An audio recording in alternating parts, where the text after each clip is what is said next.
دا په خوست رحمت ولی مسرور کرکټ ملي لوبغالي کې د ننداره کوونکو لپاره د جوړیدونکو ځای مراسم دي.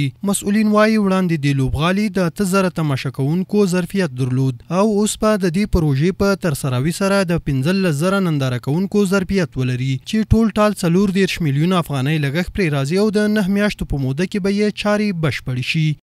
د 2000 تماشاچیان لپاره د نازځای مناسب ځای جوړیږي چې مخکې د 2000 کسان لپاره و چې اوس به ټول د 15000 کسان لپاره شي.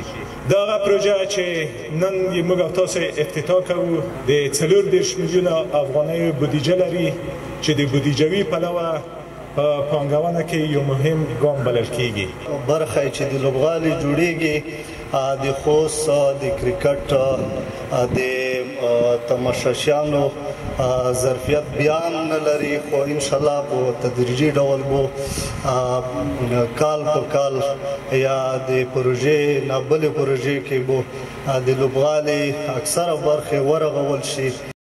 د خوست یو شمېر اوسیدونکي بیا وایي خوستي ولسونه له کرکټ سره بېساري مینه لري. دوی له مسؤلینو غواړي چې په یاده برخه کې لا نور سهولتونه هم ورته رامنځته کړي. که داسې نورې راتلونکې پروژې هم په لاره واچول شي چې د دې میدان د زرغونتیا لپاره ګټمنې وي، موږ به لا خوشحاله شو. او نور خو د سیابان او د لایټینګ سیستم د پوره کېدو ژمنتیا هم راکړل شوې ده. نو خدای دې وکړي چې دا ټول پروژې تطبیق شي او موږ به هم په پوره علاقه او مینې سره دلته بیا د ملي لوبغاړو لپاره تشویق ته راځو او دوی ته به مینه ورکوو. ټکټونه موږ ډېره مننه کړو، ډېر خوښه یې ځکه مخکې ظرفیت 2000 او ظرفیت یې 15000 دا ظرفیت بیا هم یو اندازه کفایت کیږي خو دا بیا هم کفایت نه کوي. موږ صرف د ظرفیت یې خوست د مینوال په ښایست باید ظرفیت 15000 تر 1 لک پورې جوړ شي ځکه خوست چې د افغانستان په یو بې شمېره د کرکټ مینوال لري. ورته وخت کې د کرکټ لوبغاړي هم د کرکټ بورډ یاد اقدام ستایي او له مسؤلینو غواړي چې په اکاډمیو کې مسلکي روزونکي وګماري.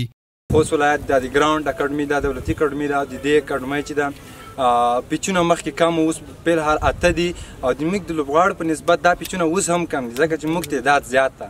موږ د کرکټ بورډ څخه غوښتنه دا ده چې موږ ته ډېر کارونه کړي منندوی خو غوښتنه مو دا ده چې دا لوبغاړي نور هم زیات شي ځکه چې دلته د کرکټ شوقیان یا مینوال چې دي بیخي زیات دي. د افغان کرکټ بورډ د معلوماتو له مخې له دې وړاندې د هیواد په ټولو زونونو کې د کرکټ معیاري او مسلکي لوبغالي جوړ کړي او دې برخه کې لا هم هڅې جریان لري.